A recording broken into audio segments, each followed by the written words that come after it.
ಒಲವಂದೇ love ಲವಿಕೆ love ಲವಿಕೆ.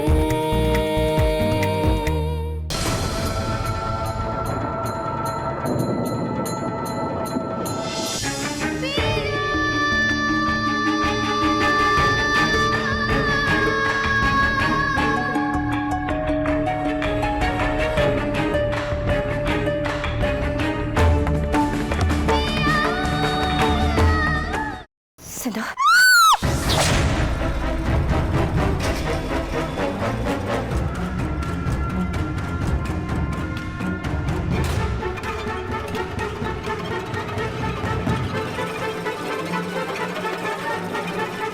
ಯಾಕಮ್ಮ? ಜಿರಳೆ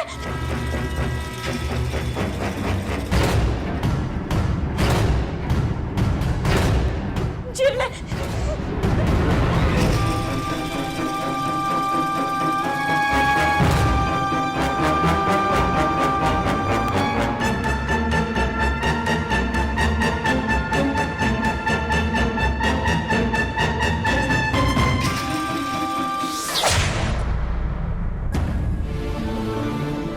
ಅನು, ಲಕ್ಷ್ಮಣ್, ಈಗ ಏನು ಮಾಡೋದು?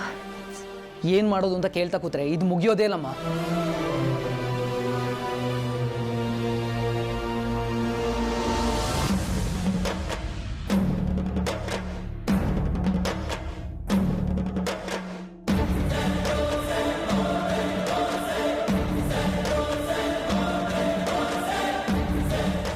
ಇದೆಷ್ಟು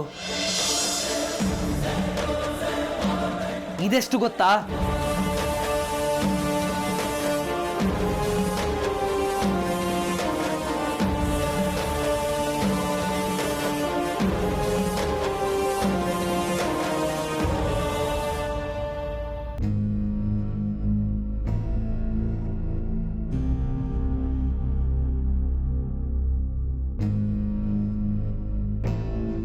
ಇದು ಸ್ಕೂಲಲ್ಲಿ ಮಕ್ಕಳು ಹೇಳೋದಲ್ವಾ? ನನ್ಗೆ ಯಾಕೆ ಹೇಳ್ತಿದ್ದೀರಿ? ಹೌದಾ, ಸ್ಕೂಲಲ್ಲಿ ಮಕ್ಕಳು ಮಾತ್ರ ಹೀಗೆ ಹೇಳ್ತಾರಾ? ಹೀಗೆ ಬೆರಳು ತೋರಿಸ್ತಾರಾ? ನೀವು ಇಲ್ಲೂ ತೋರಿಸ್ತಿದ್ದೀರಿ. ನಾನ್ ಸ್ಕೂಲ್ ಮಗು ಅಲ್ವಲ್ಲ. ಗೊತ್ತಿಲ್ಲ ನನ್ಗೆ. ಗೊತ್ತಾಯ್ತು ಬಿಡು, ಎಲ್ಲ ನೆಟ್ಗೆ ಇದೆ. ನಮ್ಮನ್ನು ಡೊಂಕ್ ಮಾಡೋ ಪ್ರಯತ್ನ ನಿಂದು. ಈ ಮನೆ ರೂಲ್ಸು ನಿಂಗಿನ್ನೂ ಗೊತ್ತಿಲ್ಲ ಅನ್ಸತ್ತೆ. ಗೊತ್ತಿದೆ.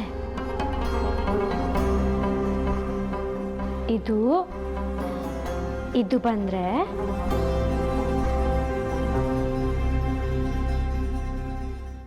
ಅಲ್ಲಿಗೆ ಹೋಗ್ಬೇಕು.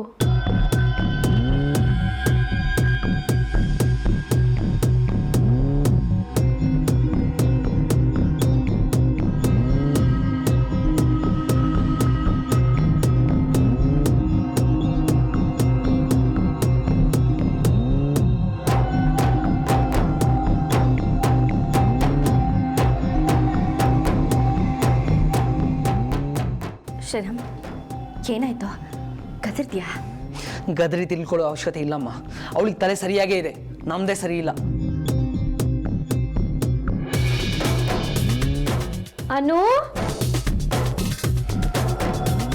ಅನು,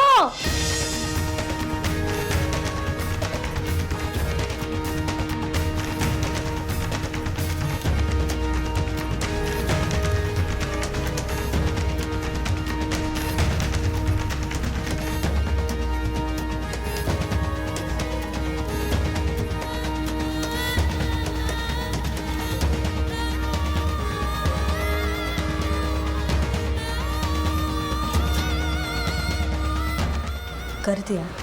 ಹೌದು. ನೀನು ನಿನ್ನಲ್ಲಿ ಒಂದಷ್ಟು ಸತ್ಯಗಳನ್ನು ಮುಚ್ಚಿಟ್ಕೊಂಡಿದ್ಯಾ. ಅದನ್ನು ನೀನು ಹೇಳೋವರೆಗೂ ನಾವ್ಯಾರೂ ನಿನ್ನ ಜೊತೆ ಮಾತಾಡಬಾರ್ದು ಅಂತ ತೀರ್ಮಾನ ಮಾಡಿದ್ದೀವಿ.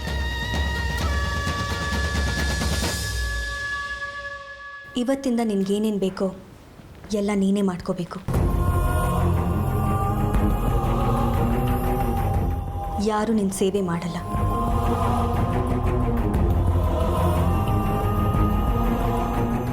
ಬೇಕಂದರೆ ಮನೆಯೆಲ್ಲ ಒಂದ್ಸಲ ತೋರಿಸ್ತೀನಿ, ಎಲ್ಲೆಲ್ಲಿ ಏನೇನಿದೆ ನೋಡ್ಕೊ. ಇನ್ನೊಬ್ಬರನ್ನ ನೋಡ್ಕೊಳ್ಳೋದೇ ನಮ್ಮ ಬದುಕಲ್ಲ, ನಮಗೂ ನಮ್ಮದೇ ಆದ ಬದುಕು ಅಂತಿದೆ. ಅದರಲ್ಲಿ ನಮಗೆ ಬೇಕಾದವರು ಇರ್ತಾರೆ, ನಮ್ಮ ಸಮಯ ಅವ್ರಿಗೂ ಬೇಕಾಗತ್ತೆ.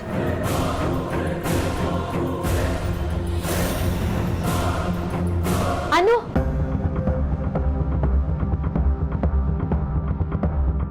ನಿನ್ನ ಬದುಕಲ್ಲಿ ಯಾರಿಗೆ ಸಮಯ ಬೇಕಾಗಿದೆ?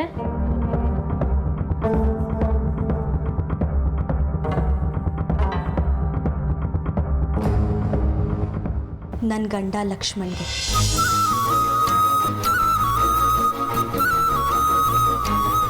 ಲಕ್ಷ್ಮಣ್ ಅಂದರೆ ಲಕ್ಕಿಗೆ. ಒಂದು ನಿಮಿಷ ಬಂದೆ.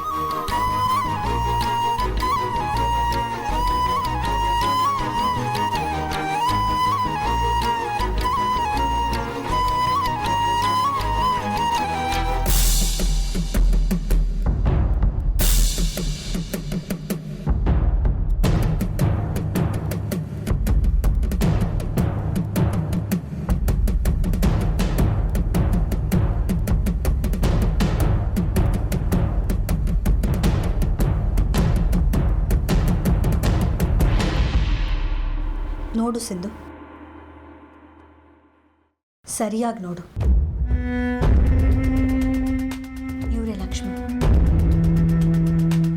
ನೀನು ಲಕ್ಕಿ ಲಕ್ಕಿ ಅಂತಿರ್ತೀಯಲ್ಲ, ಅವರೇ ಇವರು. ಸರಿಯಾಗಿ ನೋಡು.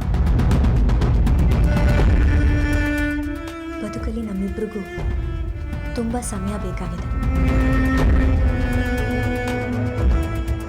ಅದನ್ನು ವೈಯಕ್ತಿಕ ಬದುಕು ಅಂತಾರೆ.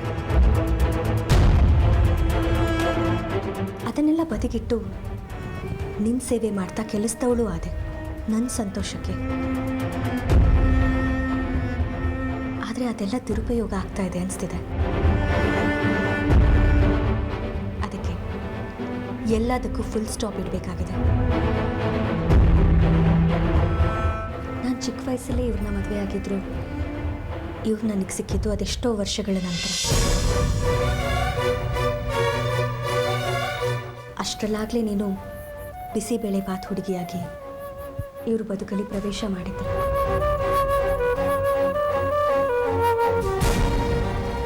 ನಾನು ಹುಡುಕ್ತಿದ್ದ ಗಂಡ ನನ್ನ ಪಕ್ಕದಲ್ಲೇ ಇದ್ದರು. ಅವರನ್ನು ನಿನಗೋಸ್ಕರ ಬಿಟ್ಕೊಟ್ಟೆ. ಆದರೆ ಆ ನೋವು ಏನು ಅಂತ ನಿನಗೆ ಅರ್ಥ ಆಗೋದಕ್ಕೆ ಸಾಧ್ಯನೇ ಇಲ್ಲ ಸಿಂಧು.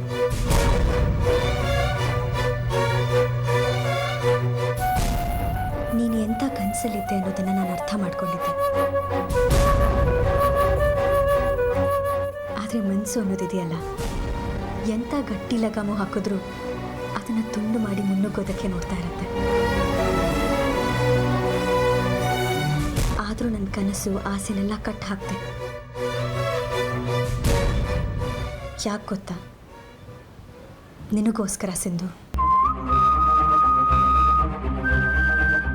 ನೀನು ಈ ಪ್ರಪಂಚದಲ್ಲೇ ಇಲ್ಲ ಅಂದಾಗ ನಾನು ಮತ್ತೆ 2ನೇ ಸಲ ಲಕ್ಷ್ಮಣ್ಣ ಮದುವೆ ಆದೆ.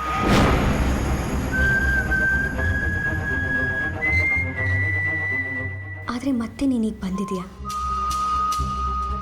ಆದರೆ ನಿನ್ನ ವಿಷಯದಲ್ಲಿ ನನ್ನ ತಪ್ಪೇನೂ ಇಲ್ಲ. ನಾನು ಯಾವ ಅಪರಾಧನೂ ಮಾಡಿಲ್ಲ ಸಿಂಧು.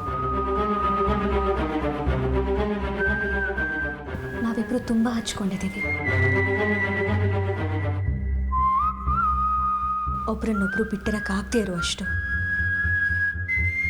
ಈಗ ನಾವಿಬ್ಬರು ದೂರ ಆಗಬೇಕು ಅನ್ನೋ ಬಲವಂತ ಇದ್ದರೆ ನಮ್ಮದೇನೂ ಆಕ್ಷೇಪ ಇಲ್ಲ ಸಿಂಧು. ಇಬ್ಬರು ಸತ್ತು ಒಂದಾಗೋದಕ್ಕೂ ತಯಾರಾಗಿದ್ದೀವಿ.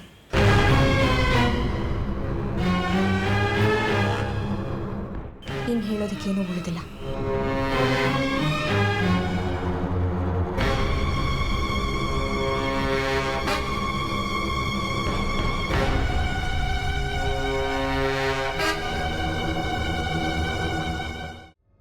ಆಯ್ತಪ್ಪ, ನೀವು ನಿಮ್ಮ ಕೆಲಸ ಮುಂದುವರಿಸಿ. ಇಲ್ಲಿ ನಾನಿದ್ದೀನಿ. ತುಂಬ ತೊಂದರೆ ಆಗೋದಿದ್ರೆ ಮಾತ್ರ ನಿಮ್ಗೆ ತಿಳಿಸ್ತೀನಿ. ಆಯ್ತಪ್ಪ, ಏನು ತೊಂದರೆ ಇಲ್ಲ. ಓಕೆ ಅಮ್ಮ, ಅಪ್ಪ ರಾತ್ರಿ ಬರೋದು ತಡ ಆಗುತ್ತಂತೆ. ಏನೂ ತೊಂದರೆ ಇಲ್ಲ ಅಂತ ಹೇಳಿದ್ದೀನಿ.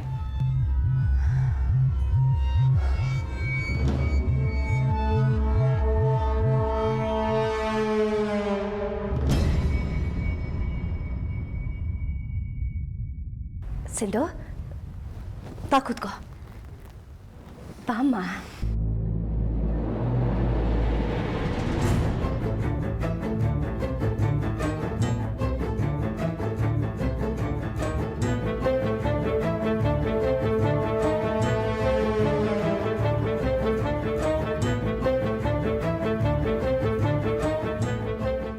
ನಿಮ್ಮೊಬ್ರನ್ನ ಬಿಟ್ಟು ಬೇರೆ ಎಲ್ರನ್ನೂ ಆಚೆ ಇರಕ್ಕೆ ಹೇಳ್ತೀರಾ?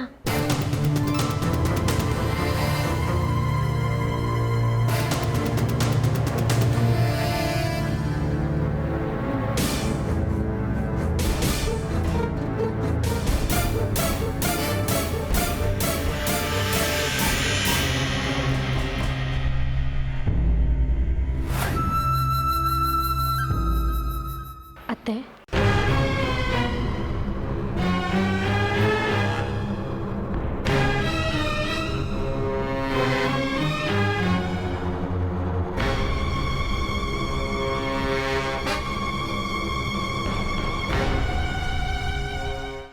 ಸಿಂಧು ಹೌದು, ನಾನು ಸಿಂಧು. ನೀವಿಷ್ಟಪಟ್ಟು ಮನೆ ಸೊಸೆ ಮಾಡಿಕೊಂಡ ಬಿಸಿಬೇಳೆ ಬಾತ್ ಹುಡುಗಿ ಸಿಂಧು.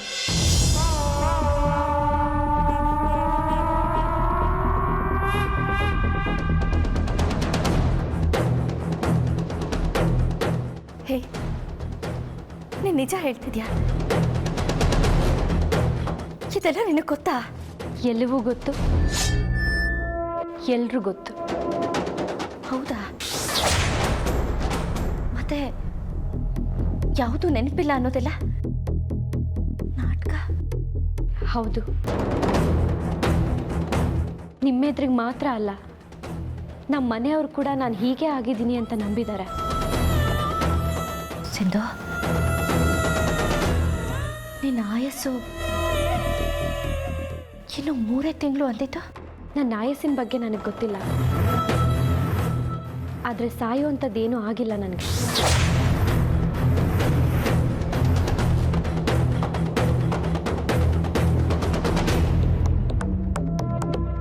ಹಾಗಾದ್ರೆ ಈ ಹಿಂದೆ ನೀನು ಜೀವ ಕಳ್ಕೊಂಡಿದ್ದ? ನಾನು ಜೀವ ಕಳ್ಕೊಂಡಿಲ್ಲ, ಕಳ್ಕೊಂಡಿದ್ದೀನಿ ಅಂತ ಎಲ್ಲರೂ ನಂಬಿದ್ರು. ಅದೇ ನನಗೆ ಈ ಎಲ್ಲ ದಾರಿಗಳನ್ನ ತೋರಿಸ್ಕೊಟ್ಟಿದ್ದು. ಅನುಲಕ್ಕಿ ನಿಮಗೆ ಹೇಳಿದಾರೋ ಇಲ್ವೋ ನನಗೆ ಗೊತ್ತಿಲ್ಲ. ಅವರಿಬ್ಬರ ಮಧ್ಯೆ ತುಂಬ ಆತ್ಮೀಯತೆ ಇತ್ತು. ಲಕ್ಕಿಗೆ ನನ್ನ ಕಂಡ್ರೆ ಆಗ್ತಿರ್ಲಿಲ್ಲ. ಎಲ್ಲವನ್ನೂ ಸಹಿಸ್ಕೊಂಡೇ ಬಂದೆ. ಅವರಿಬ್ಬರ ಮಧ್ಯೆ ಬಿಟ್ಕೊಡಕ್ಕಾಗದೇ ಇರೋಂಥ ಸಂಬಂಧ ಬೆಳೀತಾ ಇತ್ತು. ಅನು ಒಳ್ಳೆಯವಳು, ಗಂಡನ್ನ ತ್ಯಾಗ ಮಾಡಿದ್ಲು.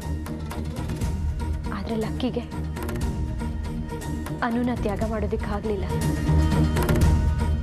ಮದುವೆ ಆಗಿ ಇಲ್ಲಿವರೆಗೂ ನನಗೂ ಲಕ್ಕಿಗೂ ಯಾವುದೇ ರೀತಿ ಸಂಬಂಧ ಇಲ್ಲ. ಅವ್ರು ಒಂದಿನನೂ ನನ್ನ ಮೈ ಮುಟ್ಟಿಲ್ಲ. ಅದೆಷ್ಟೋ ರಾತ್ರಿಗಳನ್ನ ಮೇಲ್ ಮಾಡಿಲಿ ನಮ್ಮ ರೂಮಿಂದ ಆಚೆ ಸಿಟ್ಟೌಟಲ್ಲಿ ಕಳೆದಿದ್ದಾರೆ.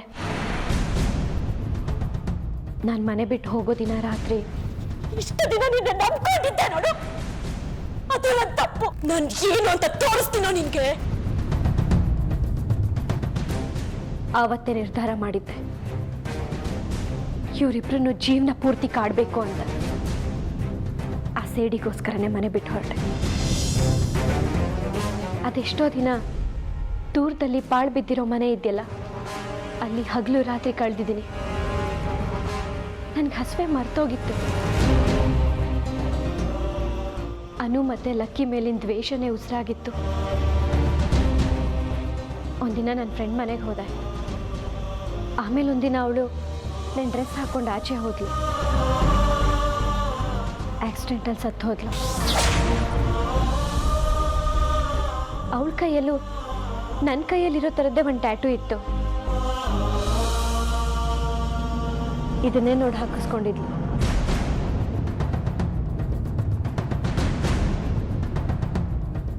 ನನ್ನ ಥರನೇ ಗೋಧಿ ಬಣ್ಣ, ಎತ್ತರದಲ್ಲೂ ನನ್ನಷ್ಟೇ ಇದ್ಲು. ಹಾಗಾಗಿ ಎಲ್ಲರೂ ಯಾಮಾರ್ಬಿಟ್ರು. ಎಲ್ಲರೂ ಗೋಳಾಡ್ತಿದ್ರು, ಗಲಾಟೆ ಮಾಡ್ಕೋತಿದ್ರು. ಇದನ್ನೆಲ್ಲ ನಾನು ಒಂದು ಕಡೆ ನಿಂತ್ಕೊಂಡು ನೋಡ್ತಾ ಇದ್ದೆ. ನನಗೆ ನನ್ನ ಫ್ರೆಂಡ್ ಸತ್ಲು ಅಂತ ದುಃಖ ಆಗಲಿಲ್ಲ, ದೊಡ್ಡ ಉಪಕಾರ ಮಾಡಿದ್ಲು ಅನ್ನಿಸ್ತು. ನನ್ನ ಫ್ರೆಂಡ್ ದೇಹನ ಸಿಂಧು ದೇಹ ಅಂದ್ಕೊಂಡು ಎಲ್ಲರೂ ಸೇರಿ ಮನೆ ಮುಂದೆ ತಂದು ಸುಟ್ಬಿಟ್ರು. ನಾನು ಇದನ್ನೆಲ್ಲ ದೂರದಲ್ಲಿ ನಿಂತ್ಕೊಂಡು ನೋಡ್ತಾ ಇದ್ದೆ. ಬೇಕು ಅಂತಾನೆ ಅನು ಕಣ್ಣಿಗೆ ಕಾಣಿಸ್ಕೊಂಡೆ.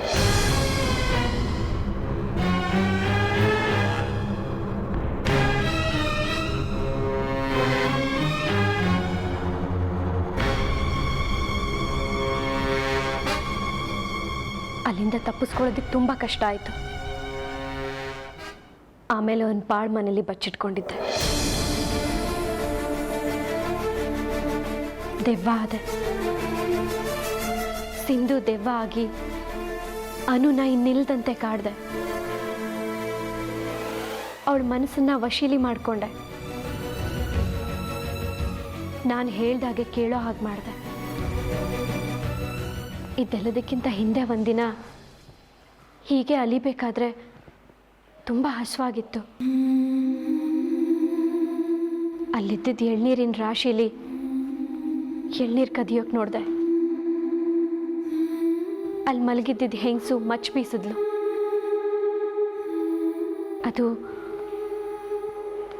ಅದು ನಾಗಮಣಿ.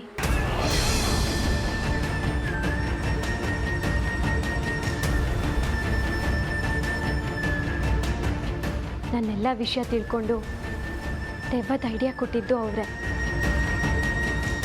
ಮಂತ್ರವಾದಿಗಳನ್ನ ಪರಿಚಯ ಮಾಡಿಕೊಟ್ಟು ವಶೀಲಿ ವಿದ್ಯೆ ಹೇಳಿಕೊಟ್ರು. ನನ್ನ ಹಿಂದೆ ನಾಗಮಣಿ ನೆರಳು ಯಾವಾಗಲೂ ಇರ್ತಿತ್ತು. ಯಾವುದೇ ಕಾರಣಕ್ಕೂ ನಾಳೆಯಿಂದ ನಾಗಮಣಿನ ಈ ಮನೇಲಿರೋದಕ್ಕೆ ಬಿಡಬೇಡಿ. ಮನೆ ಮತ್ತೆ ಹಾಳಾಗುತ್ತೆ. ಸಾಧ್ಯ ಆದರೆ ಶ್ರೀರಾಮ ಪವಿತ್ರಂಗೆ ಬೇರೆ ಮನೆ ಮಾಡಿಕೊಡಿ. ಪವಿತ್ರ ನಾಗಮಣಿಯ ಅರ್ಧ ದೇಹ ಮತ್ತೆ ಅರ್ಧ ಬುದ್ಧಿ. ತಿದ್ದೋದಕ್ಕೆ ಸಾಧ್ಯನೇ ಇಲ್ಲ. ಇದು ನನಗೆ ಗೊತ್ತು.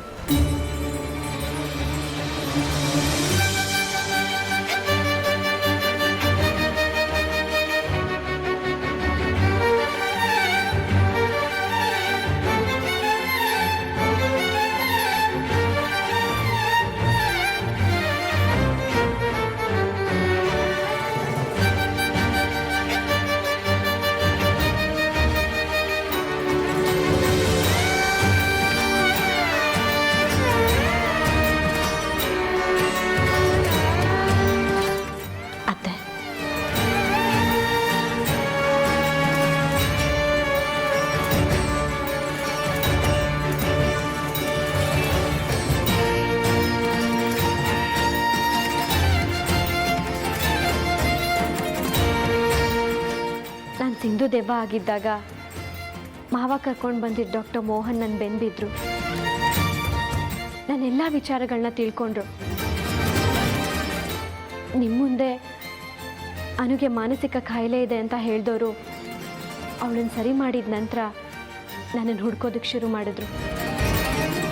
ನಾನು ಬದುಕಿದ್ದೀನಿ ಅಂತ ಅವ್ರಿಗೆ ಗೊತ್ತಿತ್ತು. ಅವರಿಂದ ಬಚಾವಾಗೋದಕ್ಕೆ ತುಂಬ ಕಷ್ಟಪಟ್ಟೆ. ಎಲ್ಲೆಲ್ಲೋ ಓಡಾಡಿದೆ. ನನ್ನ ಹತ್ರ ಇದ್ದಿದ್ದ ಒಡವೆಗಳನ್ನೆಲ್ಲ ಮಾರಿ ಯಾರ್ಯಾರಿಗೋ ದುಡ್ಡು ಕೊಟ್ಟು ಜನಗಳನ್ನ ಇಟ್ಕೊಂಡೆ.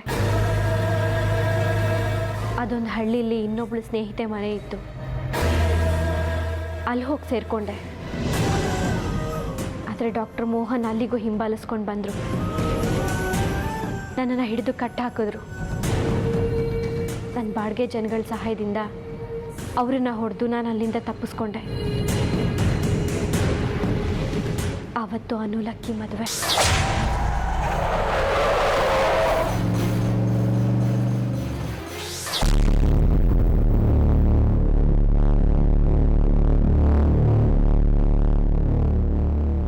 ಯಾವ ಕಾರಣಕ್ಕೂ ಅನುಲಕ್ಕಿ ಒಂದಾಗಬಾರ್ದು ಅಂತಾನೆ ಮದುವೆ ನಡೀತಿದ್ದ ದೇವಸ್ಥಾನದ ಕಡೆಗೆ ಬರ್ತಿದ್ದೆ. ನನಗೆ ಸಿಗದೆ ಇರೋ ಲಕ್ಕಿ ಅನುಗೂ ಸಿಗಬಾರ್ದು ಅಂತ ನಿಮ್ಮ ಮಗನ್ನ ಅಲ್ಲೇ ಚಾಕು ಹಾಕಿ ಸಾಯಿಸ್ಬೇಕು ಅಂದ್ಕೊಂಡೆ.